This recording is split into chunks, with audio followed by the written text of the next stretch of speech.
시청자 여러분 안녕하십니까? 신윤기의 국방TV 데일리 디펜스입니다. 오늘도 세계 각국에서 지난 하루 동안 벌어졌던 국방, 안보 관련 소식들 중에 중요한 소식들을 모아서 여러분들께 전해드리는 데일리 디펜스 시작합니다. 오늘 진행을 맡은 편집국장 이루입니다. 먼저 간추린 외교안보 소식, 인텔리전스 브리핑부터 듣고 가시겠습니다. 트럼프 캠프와 해리스 캠프가 그야말로 네거티브 난타전을 벌이고 있습니다. 트럼프 측에서는 해리스 전 부통령이 대통령 후보로 지명이 된 지 22일이 지났지만 언론 기자들과의 간담회를 갖지 않았다라고 하면서 대화를 회피하고 있다라고 주장을 하고 있고, 해리스 쪽 그리고 범좌파 진영에서는 트럼프 전 대통령이 일론 머스크와 2시간 동안 대담을 하면서 그 2시간이라는 짧은 시간 동안 20번이 넘는 거짓말을 했다. 트럼프는 거짓말쟁이다. 이렇게 비난을 하고 있습니다. 장사꾼이었기 때문에 원래 거짓말을 잘하던 트럼프 전 대통령은 그렇다고 치더라도 원래 좌파를 하려면 대중을 선동하고 기만을 해야 되기 때문에 말을 정말 잘하고 거짓말이 능수능란해야 되는데, 바이든도 그렇고 해리스도 그렇고 우리나라의 전 대통령이었죠. 문 모시기 대통령도 말을 그렇게 못하는데 어떻게 그 좌파 진영의 그 꼭대기 자리까지 올라갔는지 모르겠습니다. 조 바이든 미국 대통령이 가자 휴전 협상이 성사되면 이란이 이스라엘에 대한 공격을 연기할 것이다 라는 기대감을 나타냈습니다.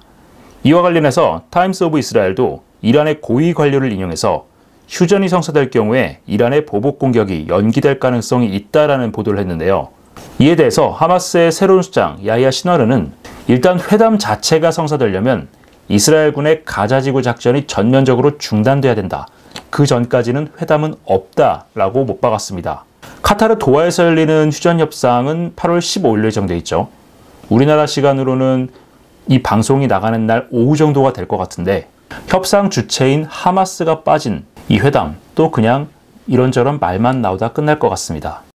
하마스가 가자지구 내에서 5월 이후 처음으로 텔아비브에 로켓 2발을 발사했습니다.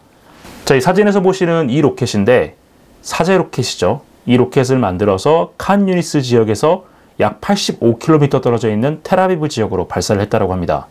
한 발은 날아가다가 중간에 터졌고요. 다른 한 발은 텔아비브까지는 가지 못하고 바다에 떨어졌다고 하는데, 일단 로켓을 발사했다는 것 자체가 중요한 것 같습니다.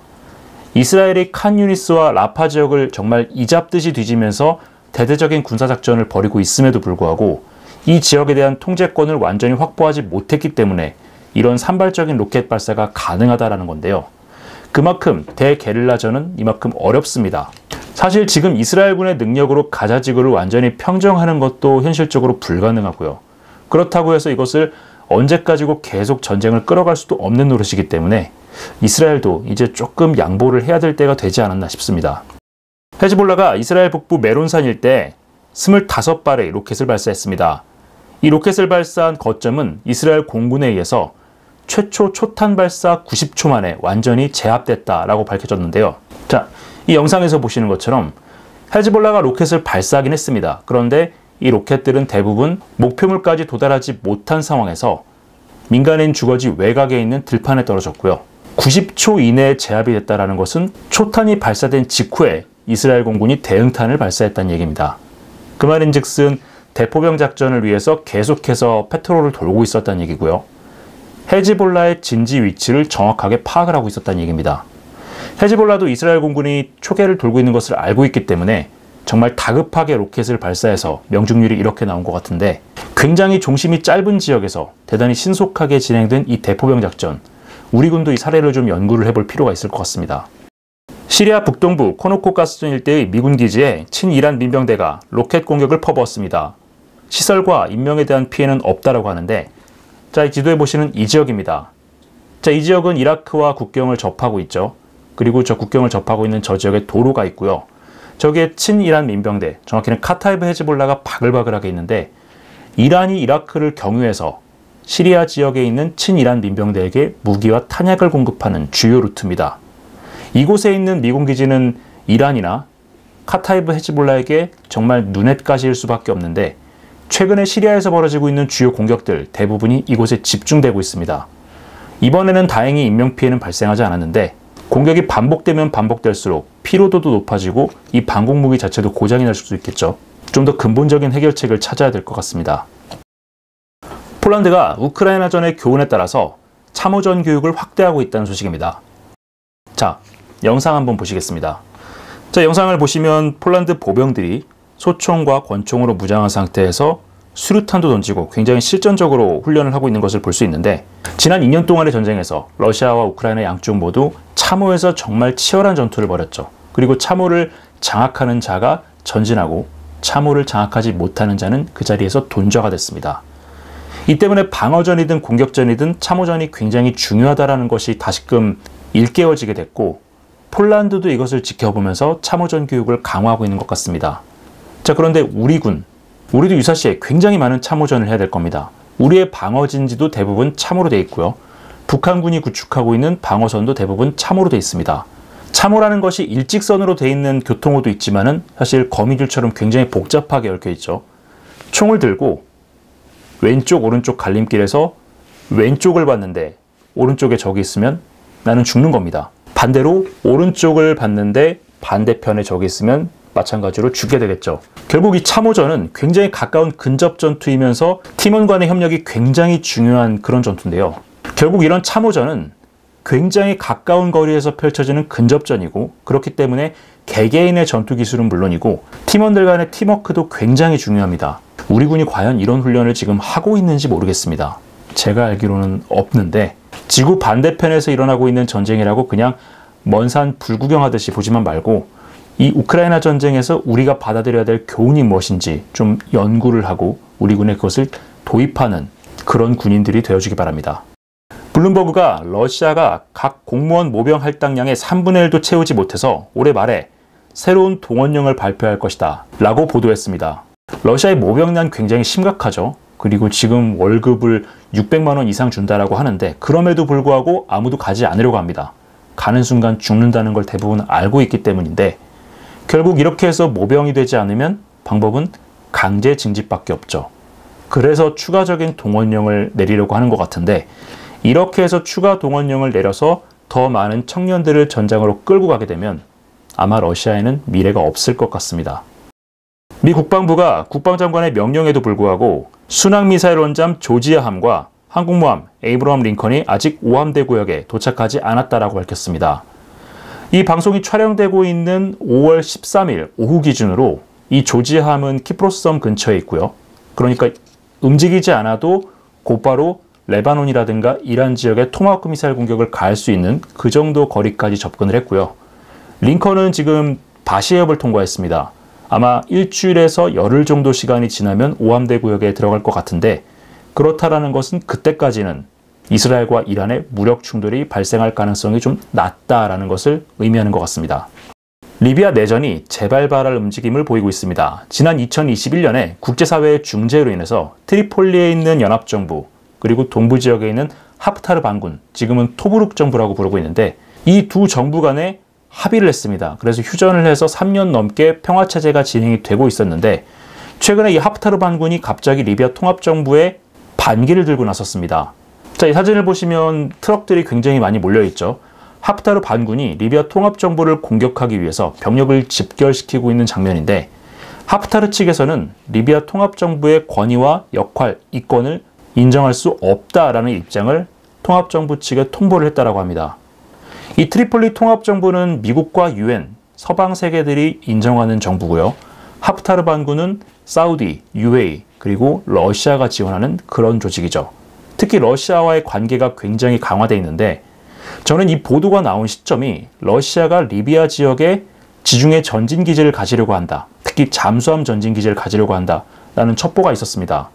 이 첩보가 나온 직후에 하프타르 반군이 움직이기 시작했기 때문에 아마도 러시아의 사주를 받은 하프타르가 리비아 지역의 분쟁을 키워서 다시금 서방 세계의 관심을 우크라이나에서 북아프리카 쪽으로 돌리려고 하는 것이 아닌가, 이런 생각도 듭니다.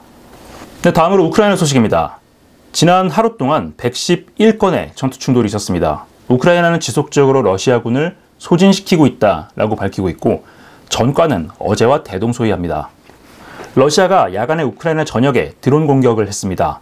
38기가 날아왔고 30기는 요격했는데 8대는 맞았습니다. 5명이 사망했는데 5명 모두 민간인으로 확인됐습니다. 우크라이나 군사정보국이 크림반도에서 자폭 USB를 이용해서 러시아 경비정을 격침했습니다. 자, 사진에서 보시는 바로 이것인데, 러시아 경비정이 오른쪽에 있고 마구라5라고 불리는 자폭 드론이 접근하고 있는 모습이 보입니다. 저희가 러시아가 흑해의 제해권을 거의 상실했고 대부분 다 피난 갔다라고 말씀을 드렸는데, 이제는 연안 지역에 붙어있는 이러한 소형 경비정까지 달라붙어서 하나하나 격퇴하고 있는 것 같습니다. 우크라이나군이 러시아 본토 보로네시주의 보리소글랩스크 공군기지를 드론으로 공습했습니다. 8월 14일, 그러니까 이 영상이 촬영되고 있는 새벽에 발생한 일인데, 현지에서는 굉장히 많은 수의 드론이 기지로 내습을 했다고 합니다. 자, 영상을 보시면 굉장히 큰 폭발들이 있죠. 대공포로 이 드론을 요격하고 있는 것인데 아직까지 피해 규모는 확인이 되지 않았습니다. 이 기지는 수-24와 수-25 공격기 위주로 전력이 배치되어 있는데 내일 정도 되면 어느 정도 피해가 발생했는지 윤곽이 나올 것 같습니다.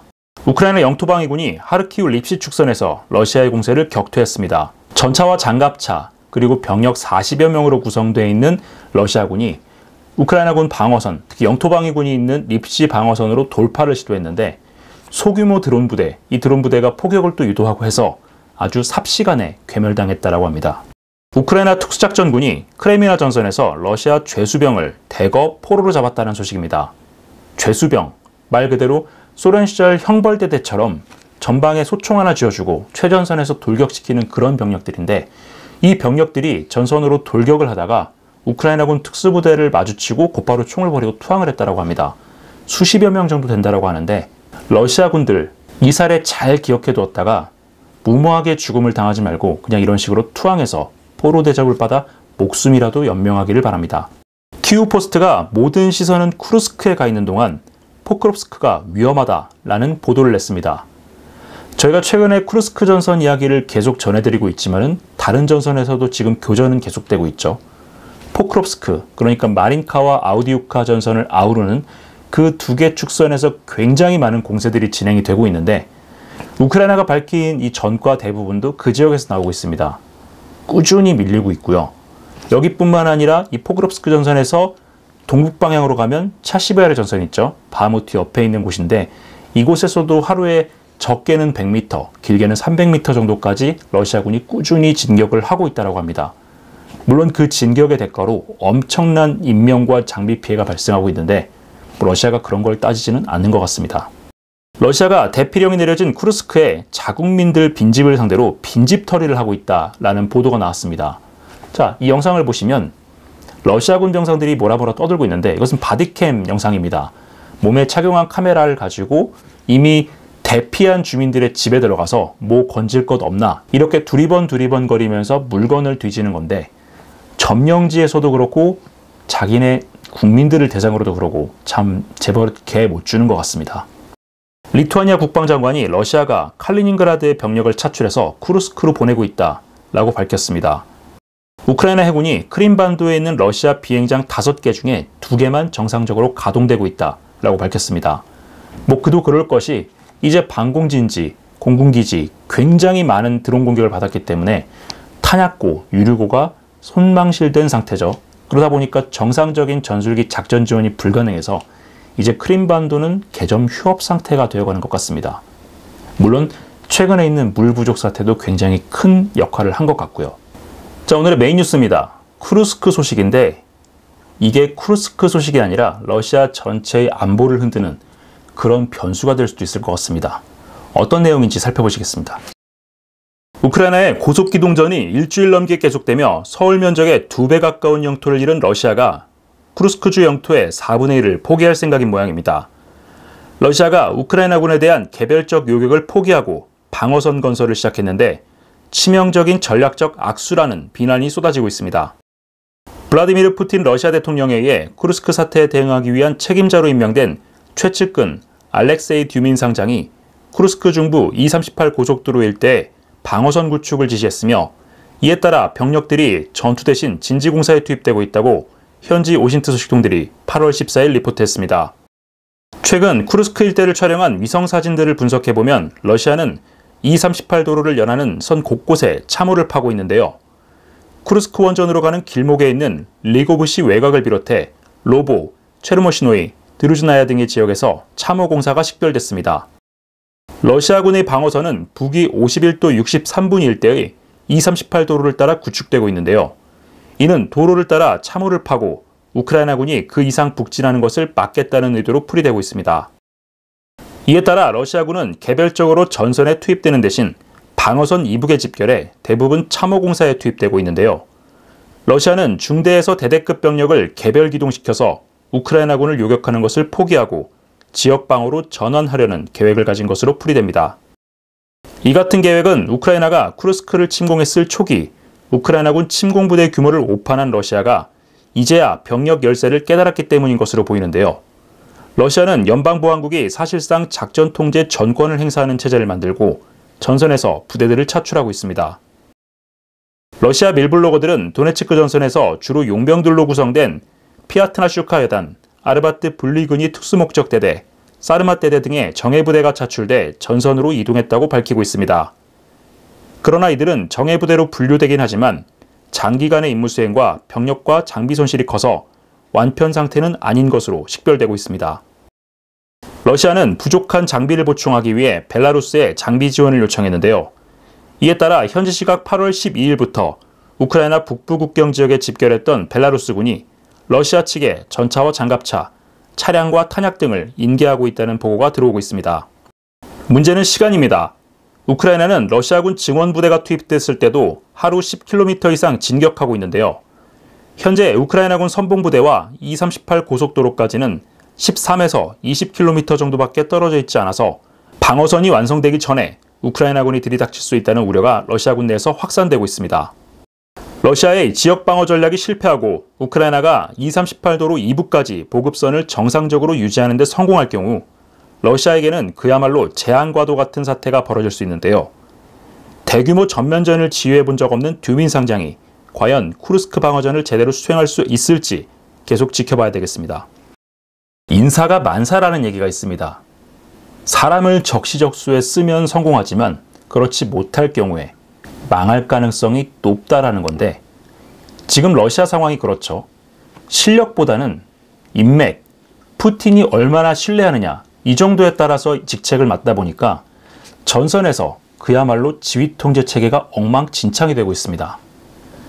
이번에 이 대테러 작전 조정관으로 임명된 알렉세이 듀민, 지금 보시는 프로필에서도 알 수 있는 것처럼 이 사람은 전면적인 군사작전을 지휘할 수 있는 그런 능력이 없습니다. 1972년 쿠르스크 출생이기 때문에 이 지역을 좀 알긴 하지만 95년도에 FSB에 입사한 이후부터는 사실상 쿠르스크에서 지낸 적이 없습니다. 30년 만에 지금 돌아온 건데 자 그렇다고 해서 이 사람이 기계화 부대나 기동부대를 지휘했던 경험이 있느냐? 러시아군 지상군 제1부사령관, 그러니까 실질적으로 어떤 작전권을 행사하는 것이 아니라 총사령관에 대한 감시 감독 임무를 수행하는 푸틴의 끈앞을 이 정도의 역할만 수행했다라는 겁니다. 그리고 이 사람이 툴레아 주지사도 했고 지금 국무원 비서까지 이렇게 올라갔는데 이 사람이 여기까지 올라간 데는 사실 능력이 특출나서가 아니었습니다. 어쩌다 운이 좋아서 총리의 경호 책임자가 됐고 그 이후에 대통령의 경호국 부국장이 됐습니다. 푸틴이 상남자 이미지를 부각시키기 위해서 사냥 같은 것들을 굉장히 많이 했었죠. 한 번은 별장에서 쉬고 있는데 푸틴의 눈앞에 야생 곰이 들어왔더랍니다. 푸틴이 굉장히 겁을 먹고 공포에 질려 있을 때 이 듀민이 튀어나와서 권총 한 탄 창이 전부 다 빌 때까지 이 곰의 발에다가 집중 사격을 퍼부었다라고 합니다. 저 같으면 머리에 쐈을 텐데 어쨌든 그래서 곰은 도망갔고 푸틴은 살아남아서 이 듀민을 크게 칭찬했다라고 하는데 그때 그 인연 때문에 이 듀민이라는 인물이 상장이라는 별 3개를 달고 이 자리까지 올라올 수 있었던 겁니다. 그러니까 정상적인 작전 지휘가 안 되겠죠. 군대에는 양성교육도 있고 보수교육도 있습니다. 보수교육은 각 계급이 올라감에 따라서 그 해당 계급의 직책을 좀 더 잘 수행하기 위해서 추가적인 전술 전략, 무기체계 운용술 이런 것들을 배우는 건데 이 듀민 같은 경우에는 계속해서 친위, 경호, 특수전 이런 쪽에 있었기 때문에 어떤 지상전에 대한 그 총괄적인 지식을 습득할 수 있는 기회가 없었습니다. 자, 그러니까 이 작자가 도착하자마자 첫 번째로 한 것이 이 지도에서 보시는 것처럼 E38 고속도로 측면에다가 방어선을 구축하는 겁니다. 위성사진을 통해서 이 고속도로 주변에 계속해서 참호가 구축되고 있는 것이 식별이 됐는데 이게 참 무의미한 짓인 것이 러시아가 참호를 통해서 꽤 재미를 보긴 했죠. 작년 우크라이나의 대공세 때. 그때는 우크라이나가 대공세를 한다라고 몇 달 전부터 떠들고 있었고, 소위 말하는 수로비킨 라인이라고 해서 2022년부터 구축된 방어선이 존재했었습니다.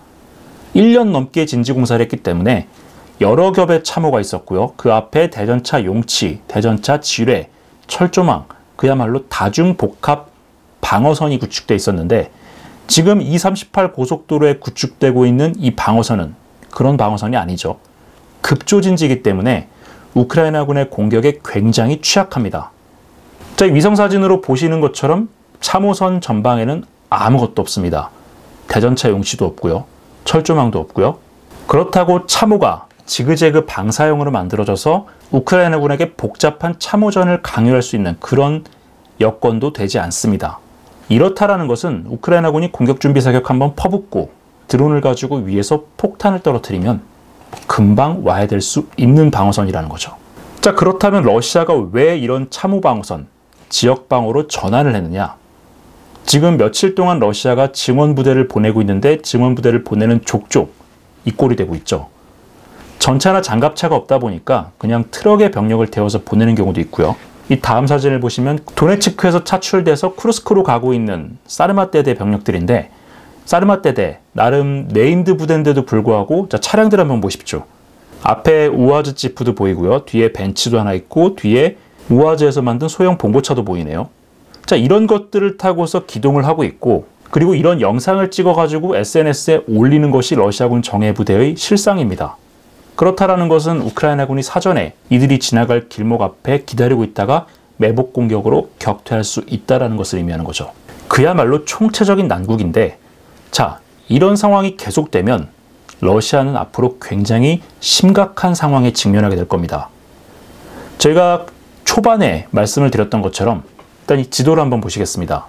저 빨간색으로 돼 있는 E38 고속도로 방어선이 무너지게 될 경우에 러시아는 이 방어선 뒤쪽에 추가적으로 방어를 제공할 수 있는 예비대가 없는 상황입니다. 그렇다라는 것은 쿠르스크가 금방 함락될 수 있다는 것을 의미하고요. 쿠르스크 앞에 있는 쿠르스크 원자력 발전소, 저희가 이곳이 흑연 감속로이기 때문에 플루토늄 추출이 굉장히 용이하다고 말씀을 드렸죠.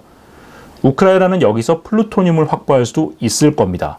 여기서 더 나아가서 자, 이 쿠르스크가 교통 요충지다 보니까 보로네시우로 들어가는 고속도로도 있고요. 여기에서 바로 남쪽으로 내려가서 하르키우 쪽으로 가는 고속도로도 있습니다.